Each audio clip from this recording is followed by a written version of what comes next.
Welcome to the Audiobook English Stories channel. I am so glad you are here with me tonight. My name is your teacher, and I am here to guide you through a very special story. Tonight, we begin a long journey together. We are going to look into the life of a man who changed history. But he started his life in a very quiet way. This is a story about Ali.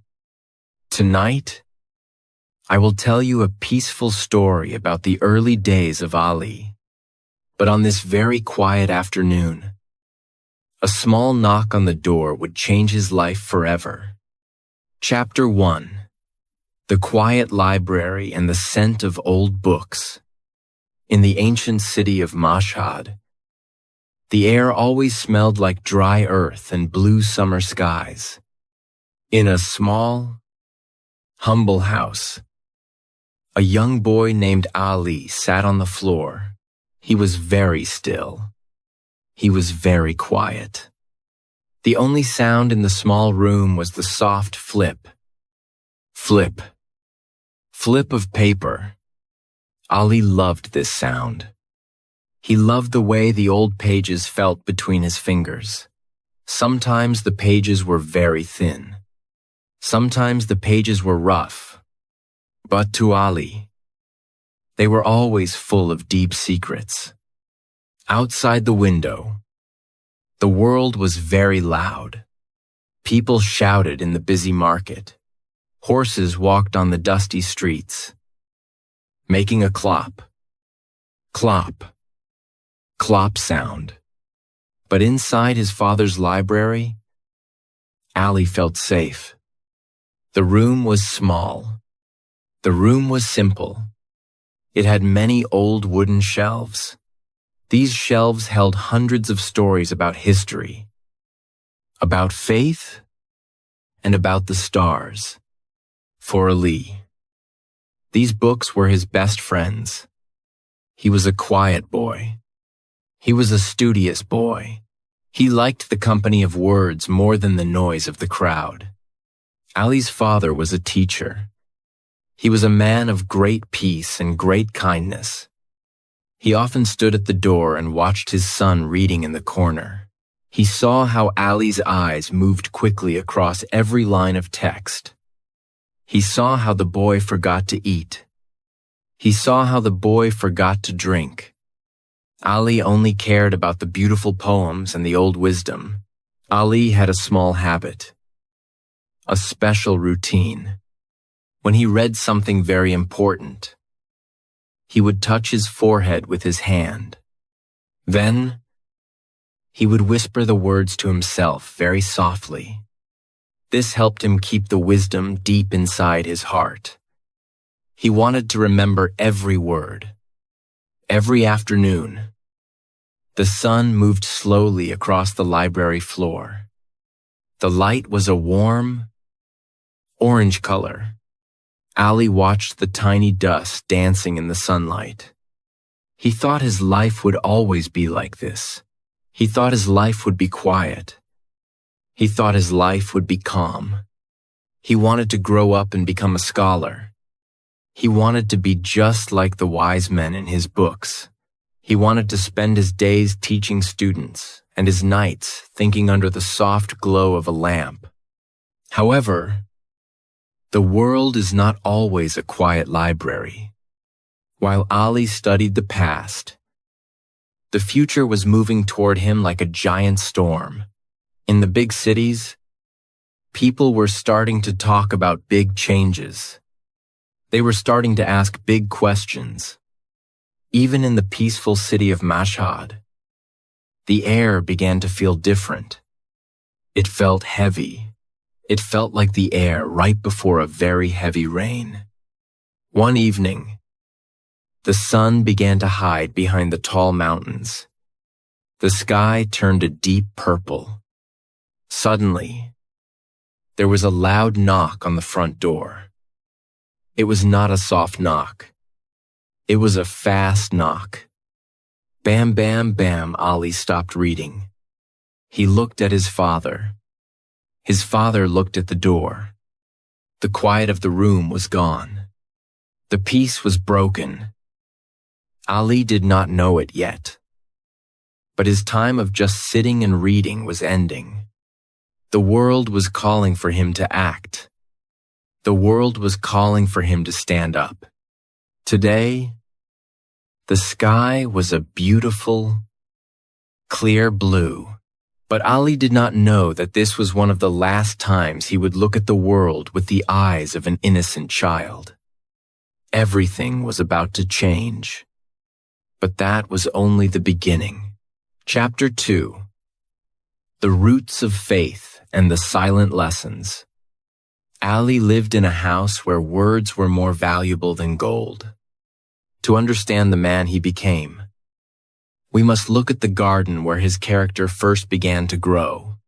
His father was a man of deep faith and quiet strength. He was Ali's first and most important teacher.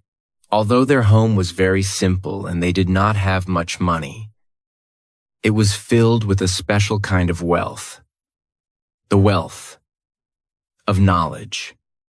Every morning, before the sun was high in the sky, Ali would hear his father's voice.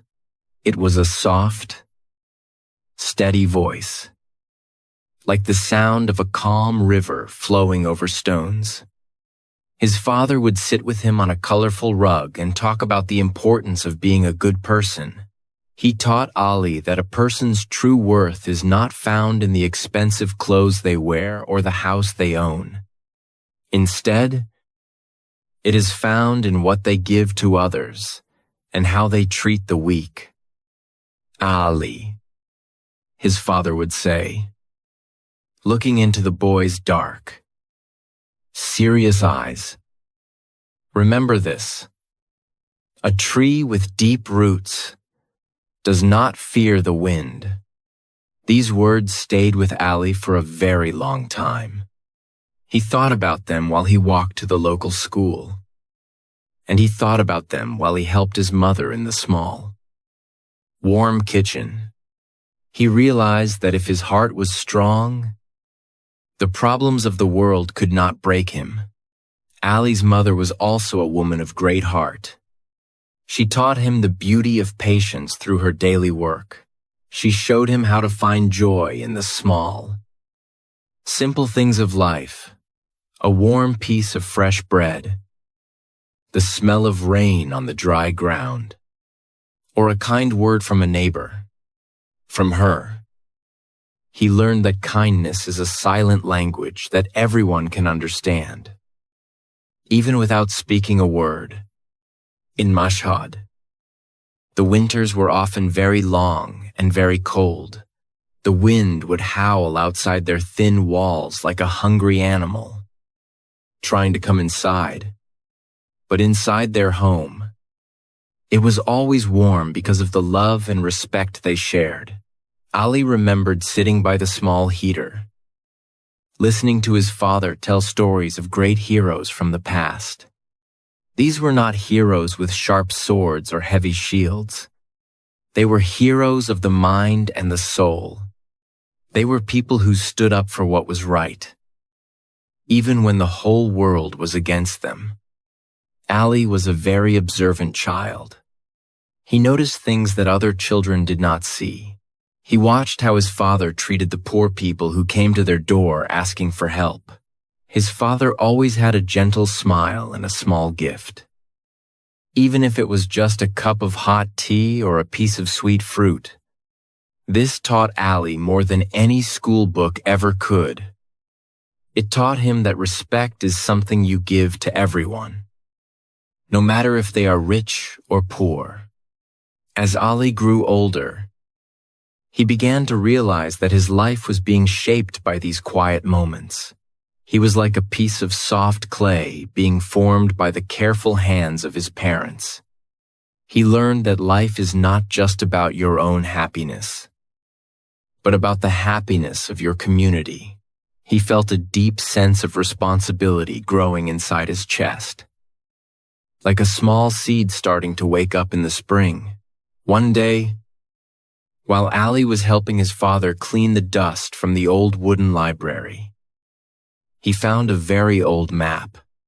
He looked at the different countries, the tall mountains, and the vast blue oceans. He realized that the world was much bigger than his small neighborhood. He felt a spark of curiosity. He wanted to know more about the people living far away, but he also knew that no matter where he went, he would always carry the lessons of his father and mother inside him. His childhood was a time of preparation. It was a time of gathering silent strength. He did not know that the world outside was becoming more complicated every single day. He did not know that the peace of his home would soon be challenged by the loud cries of a changing nation. But for now, he was safe. He was learning. He was becoming the man he was meant to be. The roots were deep. The foundation was strong. And Ali was ready to grow, even if he didn't know what kind of storm was coming his way. Chapter 3. The First Cracks in the Silence. As the years passed, Ali grew from a quiet boy into a serious young man. His days were filled with a steady rhythm. He woke up early, prayed, and then spent many hours with his books. This was his normal life. He worked hard at his studies. And he also began to take on more responsibilities in the house and the community. He was known in his neighborhood as a person who was always thinking. Someone who carried a notebook everywhere he went. Every morning, Ali walked through the same narrow streets of Mashhad to reach the place where he studied. He liked the routine. He liked the smell of the morning bread and the sound of the shopkeepers opening their wooden doors. He felt that if he studied enough and stayed virtuous, the world would remain a peaceful place. He believed that knowledge was a shield that could protect him from any trouble. However, a crack began to appear in this perfect picture. It started with small things. One day, while he was at the market, he saw an old man crying. The man had worked all his life, but now he did not have enough money to buy medicine for his wife. The prices of everything were going up very fast. Ali watched as the police walked by and did not help the old man. In fact, they looked at him with cold eyes. This was the first time Ali felt a sharp pain of injustice in his chest. Why is this happening? Ali asked himself that night. He looked at his books, but the books did not have the answer to why a hard-working man should be hungry. He felt a quiet tension growing inside him. A few weeks later, another crack appeared. He was sitting in a small tea house with some other students. Usually, they talked about poetry or history, but today, the conversation was different. They were whispering. They were talking about the government and how the wealth of the country was not going to the people. They spoke about a deep hunger for change. Ali listened quietly. He did not say much, but he felt a heavy weight in his heart. The peace of his father's library felt very far away in that moment. Even his walks through the city felt different now. He no longer just saw the beautiful blue tiles of the mosques or the colorful carpets in the shops. He started to see the tired faces of the workers. He started to hear the anger in the voices of the young men standing on the street corners. The air in Mashhad was no longer just filled with the scent of dry earth. It was filled with a nervous energy.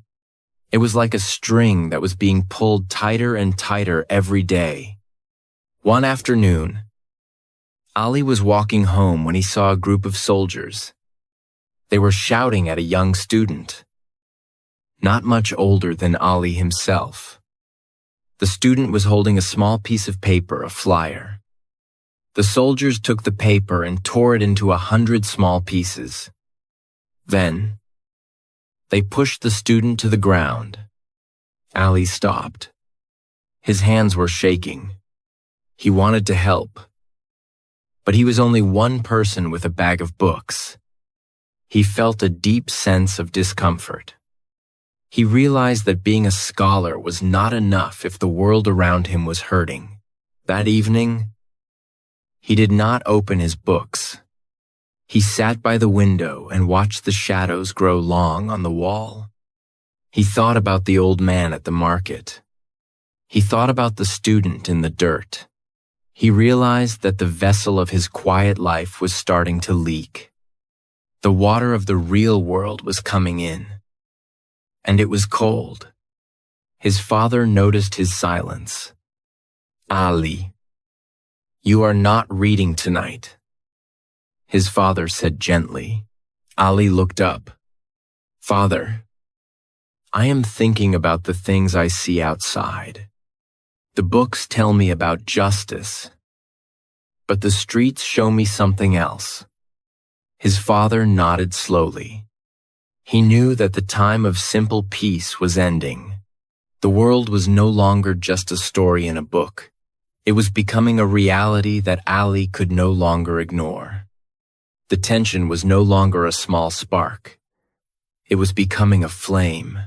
Chapter 4. The inner call and struggle. The sun went down, but Ali's mind did not rest. He sat in the small library, the place that used to feel like a kingdom of peace. Now, the room felt small, and the silence felt heavy. He looked at the rows of books on the shelves, their leather covers glowing softly in the dim light of his lamp. Usually, these books gave him answers. But tonight, they only gave him more questions. He thought about the student he saw in the dirt and the old man with the empty pockets. He realized that he was living in two different worlds.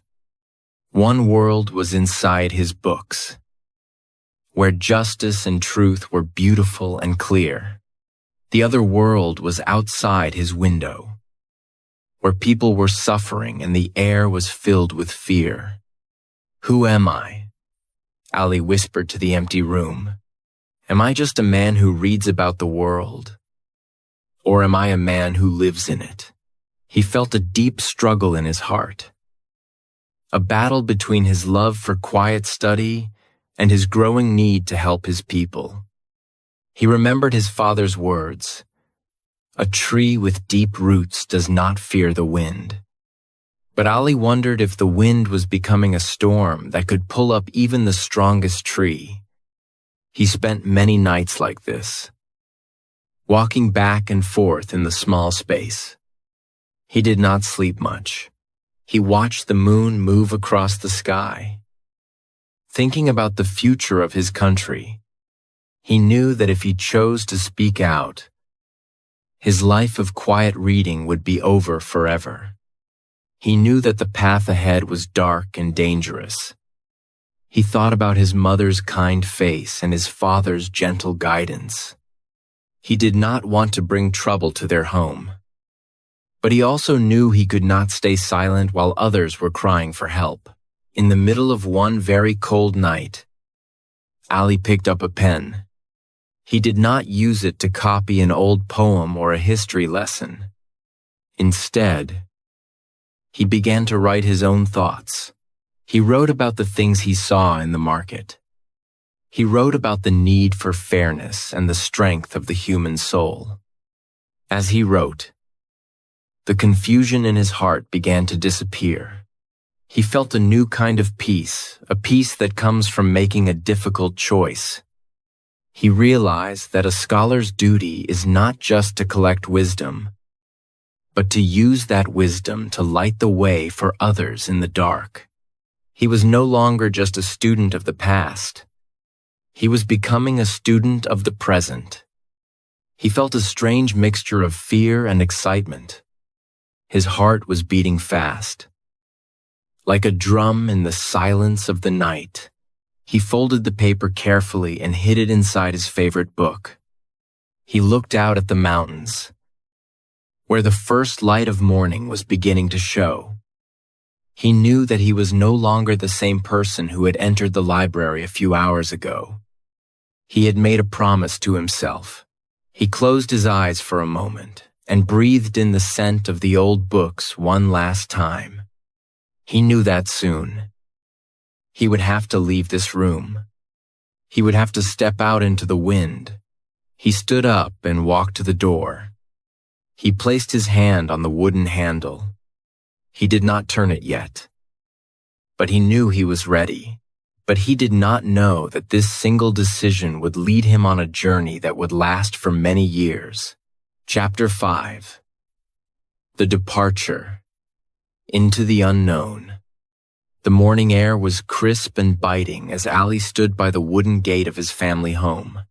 He carried very little with him, only a small bag, a few pieces of bread, and the books that had become a part of his soul.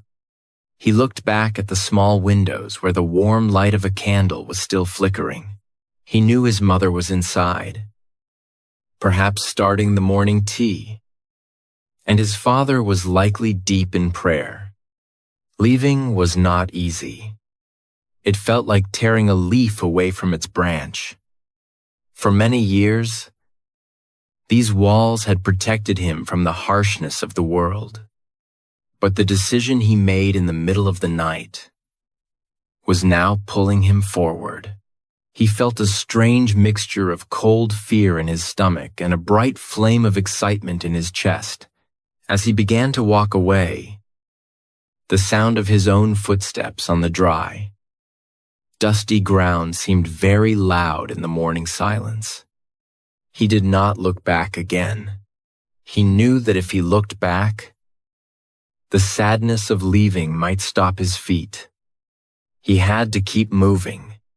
He was no longer just Ali the student. He was now a traveler on a path of purpose. He reached the edge of the city where the big buses waited to take people to distant places. The bus station was a place of noise and confusion. People were shouting. Engines were coughing out thick blue smoke. And children were crying. To Ali, who was used to the perfect silence of a library, this felt like entering a different planet. He felt small and alone in the middle of the crowd. He climbed onto an old, crowded bus. He found a seat by the scratched window and watched as the familiar streets of Mashhad began to slide away. He saw the mosque where he had prayed since he was a child. He saw the market where he had seen the old man in pain. As the city disappeared behind a cloud of dust, Ali realized that he was leaving his youth behind as well. The journey was long and bumpy. The bus moved slowly over the rocky hills and through the wide, empty deserts. Ali looked at the people around him. They were workers with tired hands, mothers with sleepy babies, and young men with eyes full of dreams. He realized that these were the people he wanted to help. Their stories were not written in expensive books, but their lives were more important than any golden page. He felt a deep sense of responsibility and touched the paper he had written the night before. It was a small piece of paper, but to him, it felt as heavy as a mountain. It was his promise to the world. He closed his eyes and tried to remember his father's voice. A tree with deep roots does not fear the wind. The wind was blowing hard against the bus now, rattling the windows and bringing the scent of the unknown. Ali took a deep breath. He was afraid. Yes, but he was also ready. He was moving toward a new life, a new challenge, and a new way to serve the truth. But as the sun began to set over the strange horizon, he did not know that the first true test of his courage was waiting for him at the very next stop. Chapter 6. The First Trials and the Language of the Street.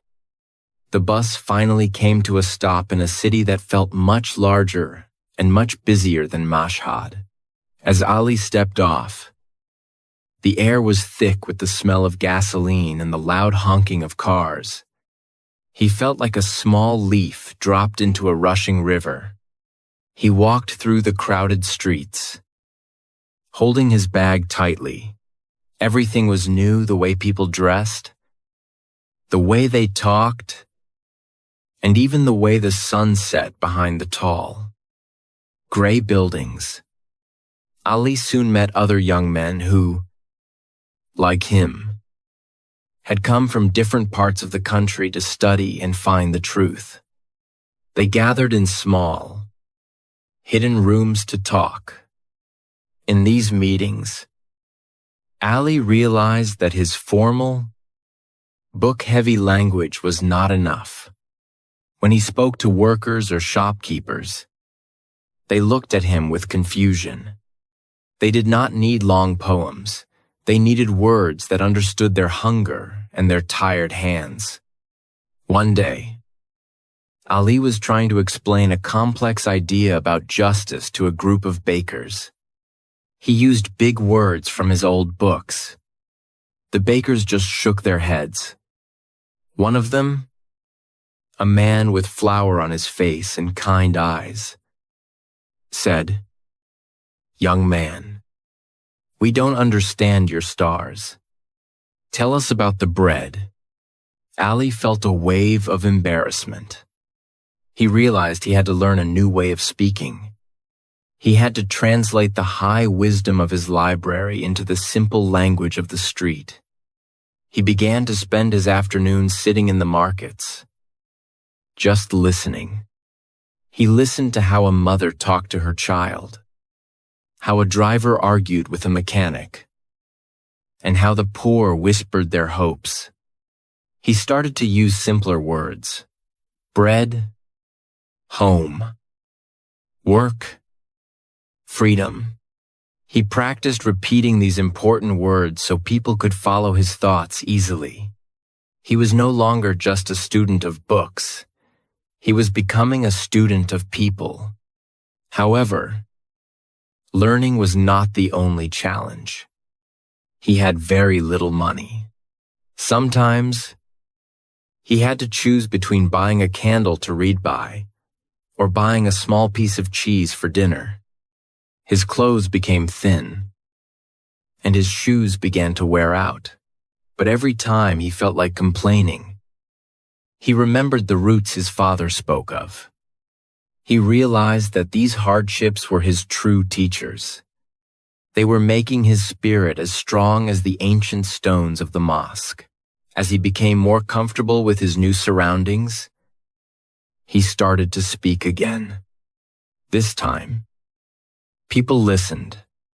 They understood him. He felt a deep sense of pride when a worker nodded in agreement. He was learning to adapt, to change his style while keeping his core message the same. He was building a bridge between the world of the scholar and the world of the worker. But as he gained more friends, he also began to attract the wrong kind of attention. He noticed men in dark coats watching him from across the street. He heard footsteps behind him late at night that were not his own. This dwelling was no longer just a place of learning. It was becoming a place of shadows. Ali knew he was being watched. He felt a cold shiver down his back. But he did not stop walking. He knew he was doing what was right. He reached into his bag and felt his notebook. It was his only weapon, and he knew he would soon have to use it. He walked faster as the streetlights began to flicker. He did not know that the shadows were closing in, and his first real battle was only a few days away. Chapter 7. The Gathering Storm of Rising Tension. The city of Mashhad was no longer the peaceful place of Ali's childhood. The nervous energy in the air had turned into a cold, sharp wind of fear. Everywhere Ali went, he saw the shadows following him. The men in dark coats were no longer just watching from across the street. They were standing at the corners of his school and waiting near the door of his small, rented room. Ali felt the pressure from the authorities growing every day. They did not like his simple words of justice. They did not like how the workers at the bakery and the students in the tea house gathered to listen to him. To the powerful men in the government, Ali's books and his notebook were more dangerous than weapons. They wanted him to be silent. They wanted him to go back to his quiet library and forget about the world outside. One afternoon, the tension finally broke. Ali was walking to a small gathering of friends when he was suddenly surrounded. 4 men stepped out of a black car. Their faces were like stone hard and without any kindness.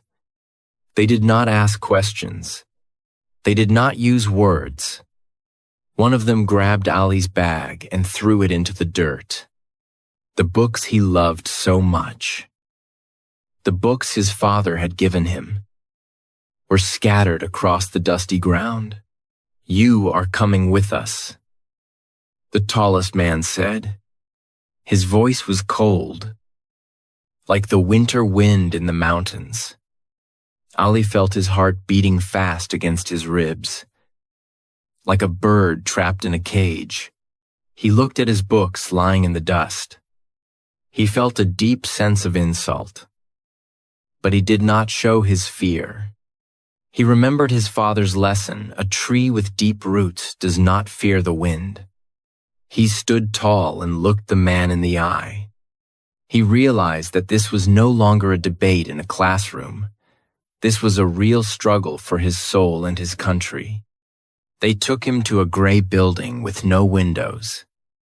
Inside, the air was heavy and smelled of old smoke and damp stone.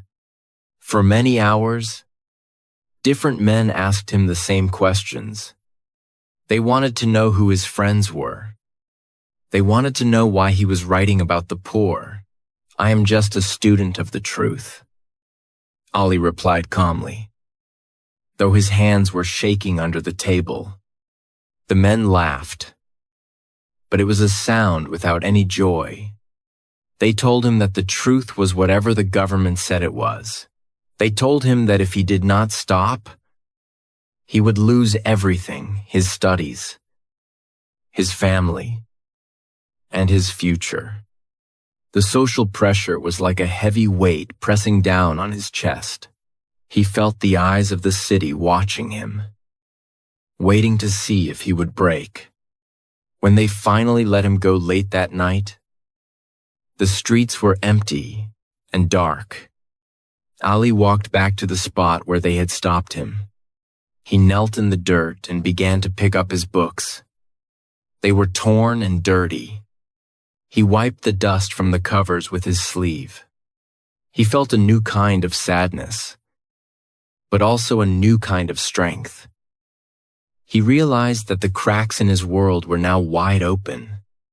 He could no longer walk the path of a simple scholar. The government had made him an opponent, and there was no going back to the quiet life. As he reached his room and locked the door, he heard a car engine idling outside. The shadows were still there, waiting in the dark. Ali sat on his bed and held his torn books close to his heart. He knew that the storm was only beginning, and the hardest days were yet to come. Chapter 8. Small Victories in the Light of Hope. After the dark night in the gray building, Ali felt a heavy weight on his shoulders. The city felt colder, and the shadows of the men in dark coats seemed longer than before. He spent several days in his small room, repairing his torn books with tape and needle. He felt a deep sense of isolation, wondering if his efforts to speak for the poor were only bringing him pain. He needed a sign that he was not alone in this rising storm. One rainy morning, Ali decided to go to a small, crowded market far from the center of the city. He wore an old coat and pulled his hat down low so the authorities would not recognize his face. He walked past stalls selling bright spices and old copper pots. The ground was muddy, and the air was filled with the smell of wet wool and charcoal fires. As he sat down on a wooden bench to rest, a young woman approached him. She was carrying a small basket of bread. She looked at Ali's tired eyes and his worn-out shoes. Without saying a word, she reached into her basket and handed him a warm piece of bread wrapped in a clean cloth. "My brother told me about you," she whispered softly, her eyes darting around to make sure no one was watching. "He said you speak for those who have no voice.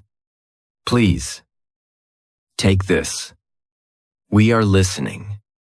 Ali felt a sudden wave of warmth in his chest. This small act of kindness was like a candle in a dark cave. He realized that even though the government was powerful, they could not control the hearts of the people. The seeds he had planted in the bakeries and tea houses were starting to grow. He was not just a lone student anymore.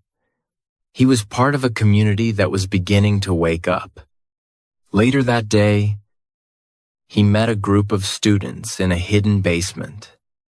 Usually, they looked worried, but today, they were smiling. They showed Ali a small, hand-operated printing machine they had hidden under some old carpets. "We can print your words now, Ali," one of his friends said with excitement. "We can make hundreds of flyers. The whole city will read the truth." This was a small victory, but it felt like a giant triumph to Ali. He sat down at the small table and began to write. He did not write with fear. He wrote with hope. He wrote about the kindness of the woman at the market and the strength of the workers. For a few hours, the anxiety that had been pressing on his heart disappeared. The room was filled with the rhythmic click-clack of the printing machine. It was a beautiful sound, the sound of ideas becoming real. Ali felt a light of hope shining through the cracks of his difficult life. He felt ready to face the world again. However, as he left the basement and stepped back into the dark, wet street, he saw a black car idling at the end of the alley. The red lights of the car looked like the eyes of a predator in the night.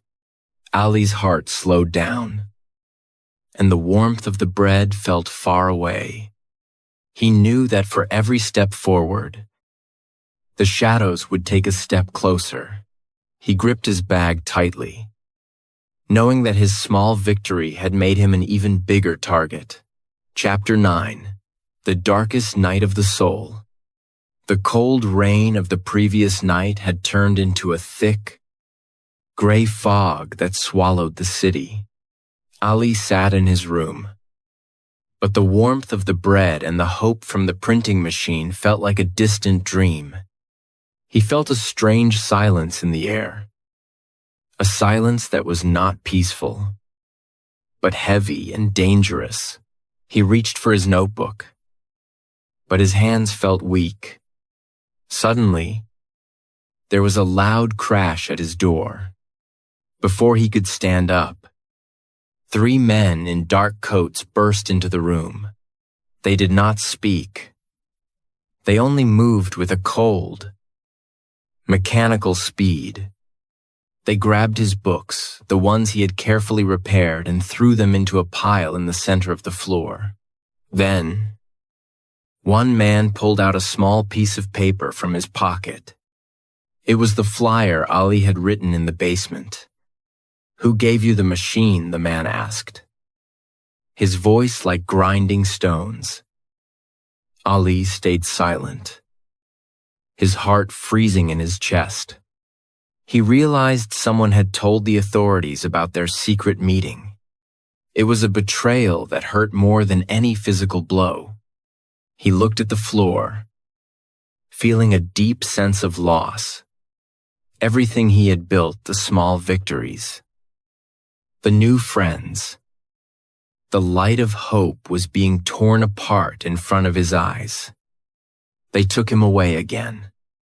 But this time, they did not go to the gray building. They took him to a place deep underground, where the walls were wet and the only light came from a single, flickering bulb. He was completely alone. No books, no friends, no sun. He sat on the cold stone floor and put his head in his hands. "I have failed," he whispered to the darkness. He thought about the woman at the market and his friends in the basement. He feared that because of him, they were also in danger. The roots his father spoke of felt like they were rotting in the dark soil. He felt a deep desire to give up, to just be quiet and let the shadows win. The hours turned into days, and the days turned into a blur of hunger and cold. In this deep well of despair, Ali felt the weight of the whole world pressing down on him. He was at the very bottom of his journey. A place where there was no music, no poetry, and no hope. He closed his eyes and tried to remember the scent of the library in Mashhad. But even that memory was fading. He felt like a small candle that was about to be blown out by a giant. Icy wind. This was his darkest moment. The night of his soul, where everything seemed lost forever. Chapter 10. The Awakening in the Deep Silence. The darkness of the small, wet cell was complete.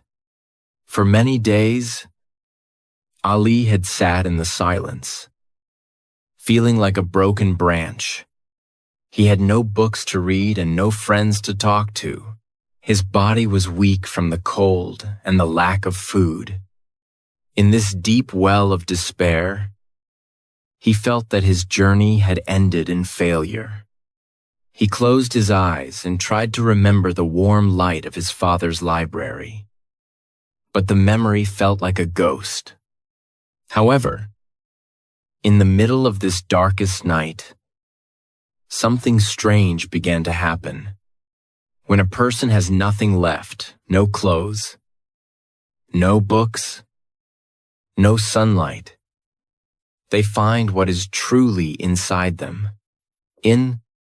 Ali realized that while the guards could lock his body in a stone room, they could not lock his mind.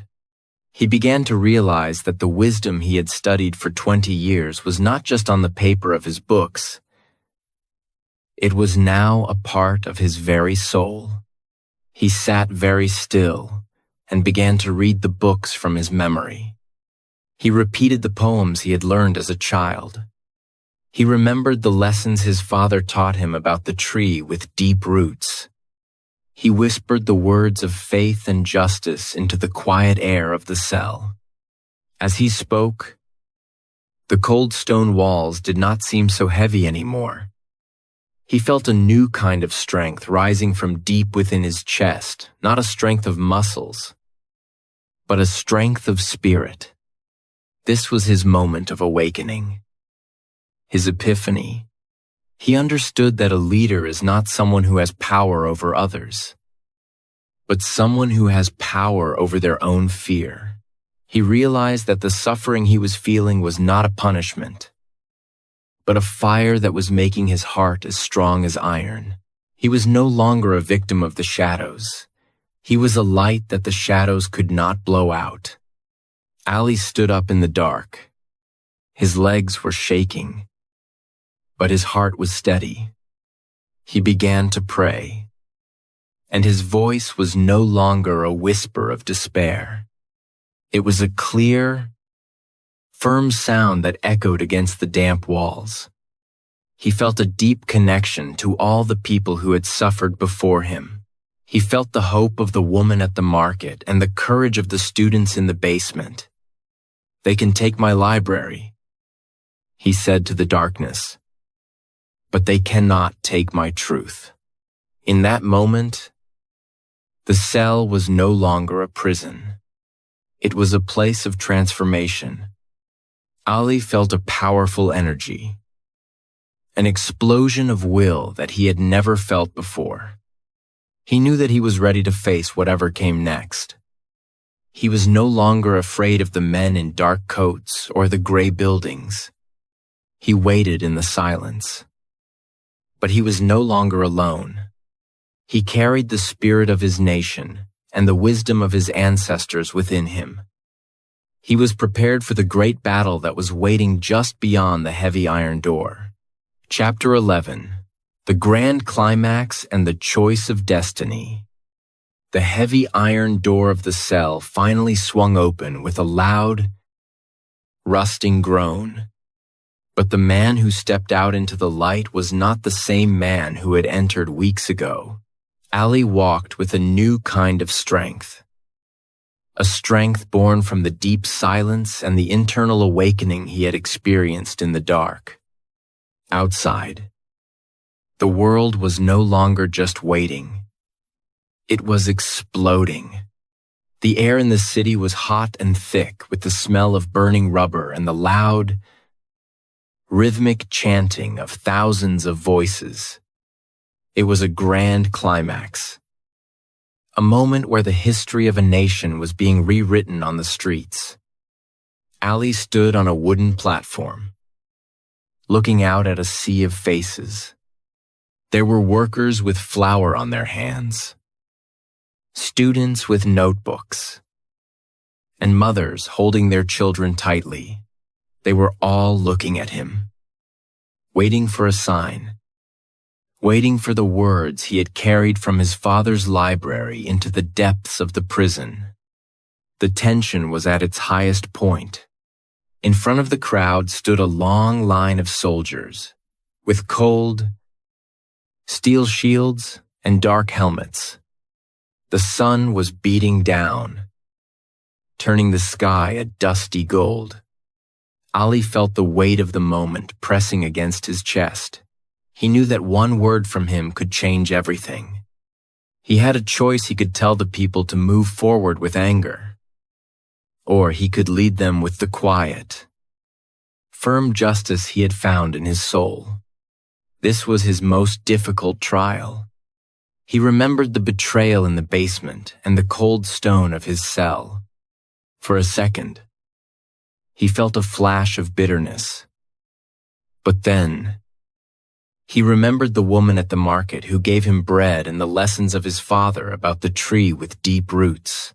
He realized that a true leader does not seek revenge. A true leader seeks a better world for everyone. Ali stepped forward to the very edge of the platform. He did not shout. Instead, he spoke with a voice that was calm, steady, and filled with a strange, holy power.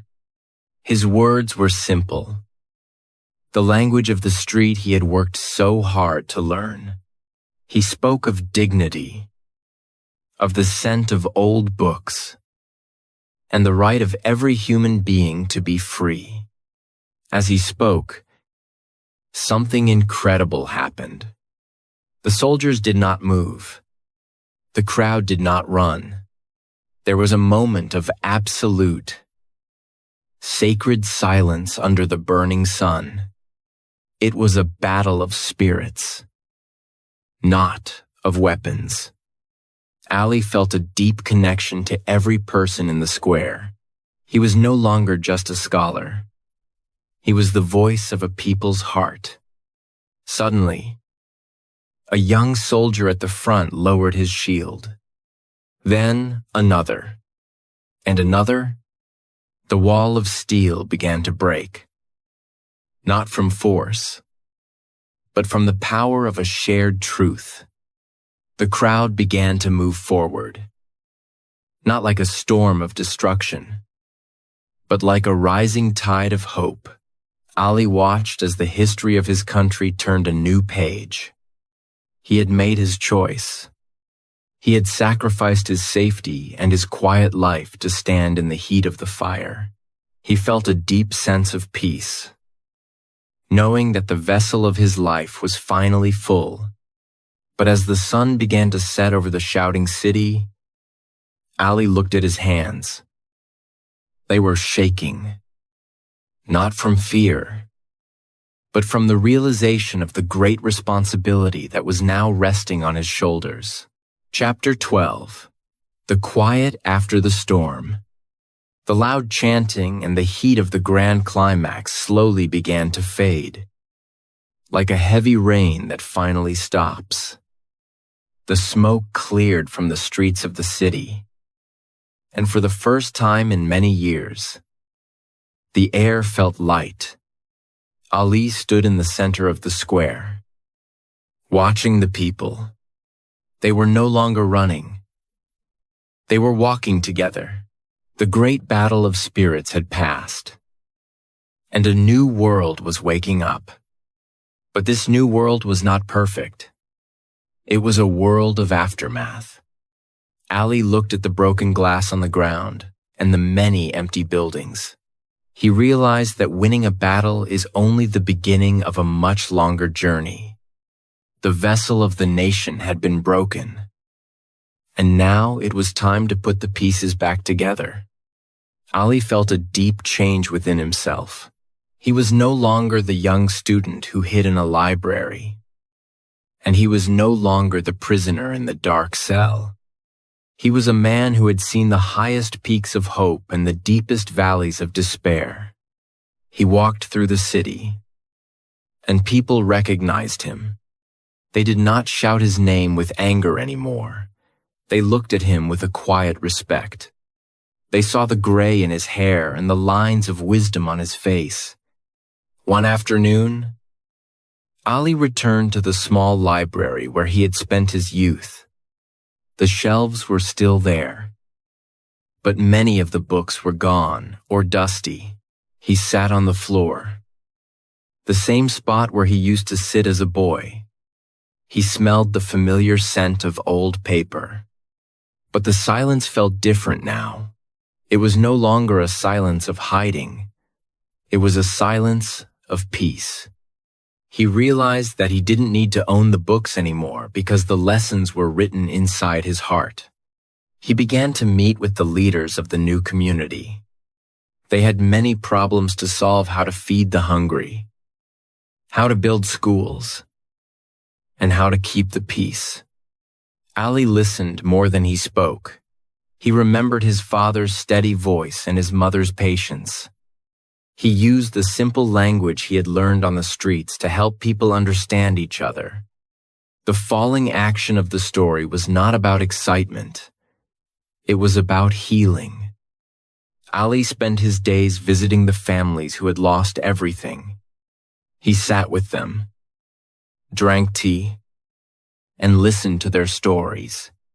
He realized that the true victory was not the falling of a government, but the rising of a people's dignity.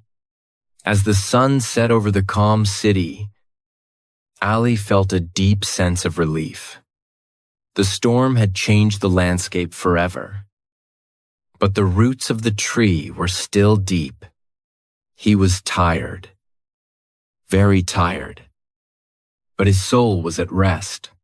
He looked at his hands, which were no longer shaking. He was ready for the next chapter, not as a warrior, but as a builder of a new legacy. Chapter 13. The Legacy and the Golden Reflection.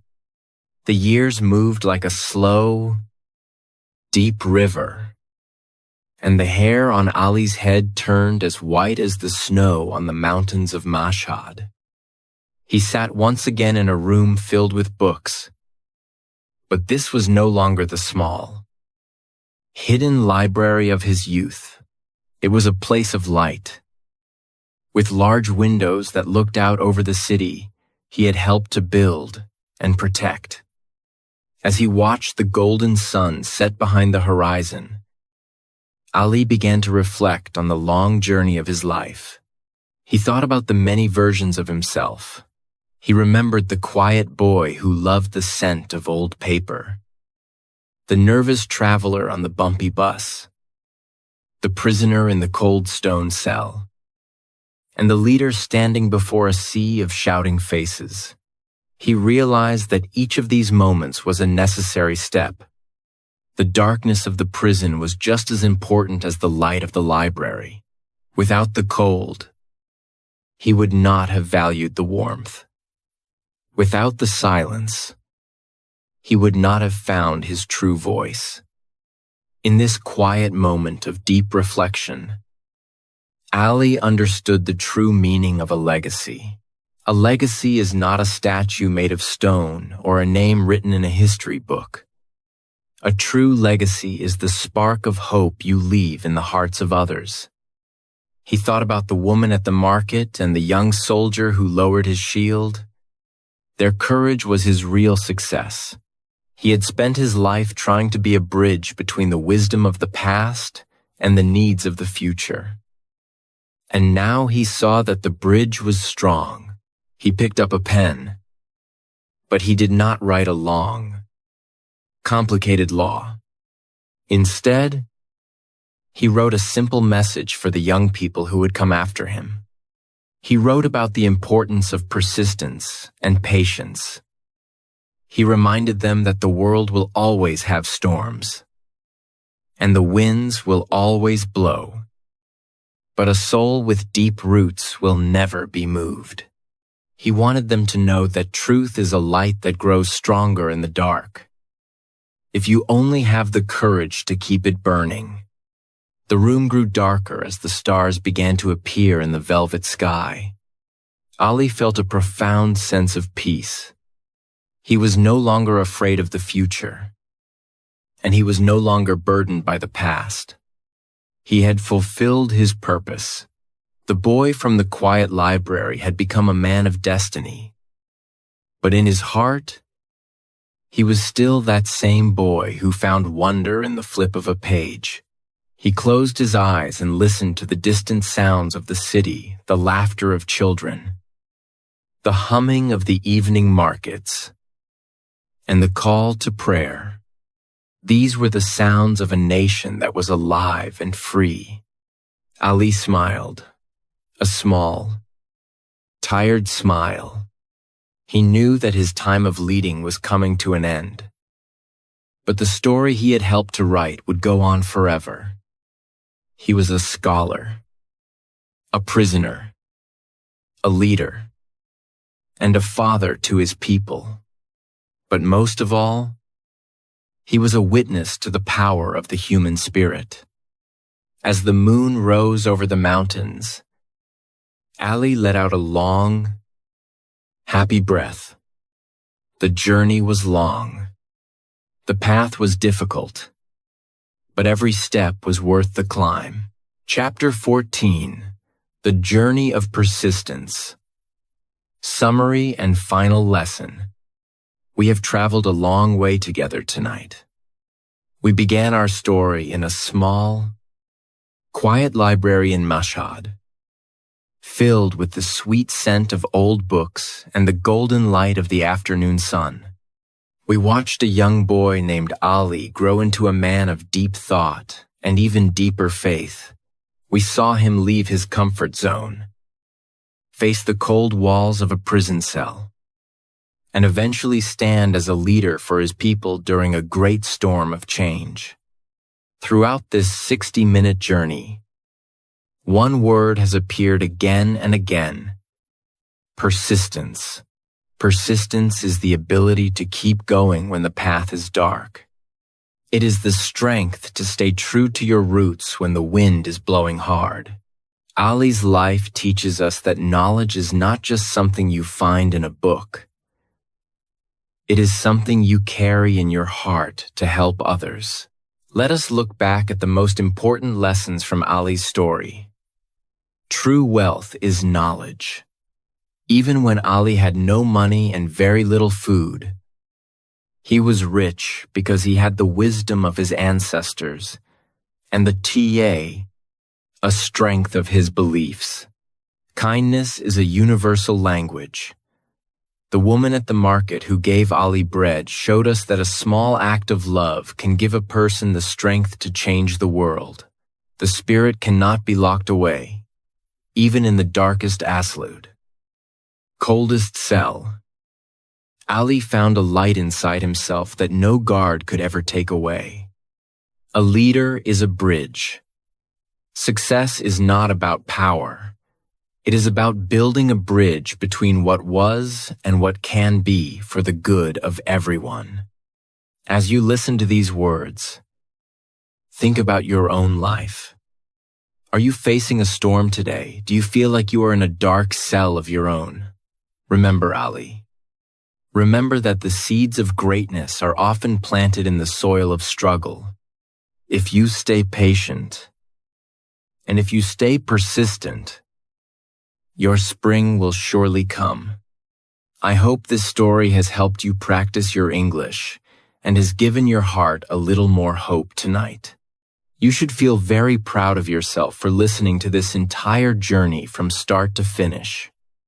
Your English is growing stronger with every story you hear.